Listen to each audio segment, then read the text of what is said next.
नमस्कार शेतकरी मित्रांनो, माझी शेती माझा अनुभव. हा आपला संत्र्याचा 10 एकरचा प्लॉट आहे आणि ह्या वर्षी माल भरपूर लागला असल्या कारण आपल्याला आज पूर्ण प्रत्येक झाडाला अशा पद्धतीने मंडप करावा लागला आहे बांबूचा, का जेणेकरून कुठल्या प्रकारच्या फांद्या मोडणार नाही आणि सगळा माल आपला व्यवस्थित राहील आणि त्या दृष्टीने प्रयत्न चालू आहेत. आता जवळजवळ पूर्ण भाग आपला बांधून होत आहे आणि मध्ये पाऊस झाल्यामुळं आता मधल्या भागात काही ठिकाणी अशा पद्धतीने गवत उगलं होतं. त्या ट्रॅक्टर साहाय्याने काकऱ्यापड्या घालायचं काम चालू आहे, परंतु ही काकऱ्यापड्या घालताना जास्त खोलवर न घालता गवतच फक्त मरेल या दृष्टीने घालणं गरजेचं असतं आणि त्या दृष्टीने जर प्रयत्न केले तर निश्चितपणे आपल्याला चांगला फायदा होत असतो.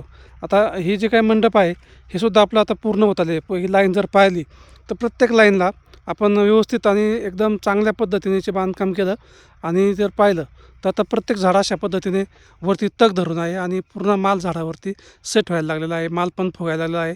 त्याला खतांचं औषधांचं पण वेळोवेळी नियोजन चालू आहे आणि अशा पद्धतीने जर नियोजन केलं तर निश्चितपणे संत्रा शेतीतून सुद्धा आपल्याला चांगल्या पद्धतीचं यावर्षी उत्पन्न भेटेल आणि येणाऱ्या काळामध्ये आपण शेतकऱ्यांना ह्या डेमो प्लॉटसाठी पण उपलब्ध करून देणार आहोत की कशा पद्धतीने संत्रा शेती केली पाहिजे आणि तिचं काय भविष्य आहे, कशा पद्धतीचं उत्पन्न निघू शकतं आहे, हे सगळं आपण येत्या काळामध्ये शेतकऱ्यांपर्यंत पोहोचवण्याचं काम करणार आहोत. आता हे झाड जर पाहिलं तर अतिशय चांगला आणि भरपूर असा माल लागलेला आहे आणि अशा पद्धतीचं जर नियोजन राहिलं तर निश्चितपणे येत्या काळामध्ये आपल्याला त्याचा फायदा होईल आणि अधिकचं उत्पन्न भेटेल.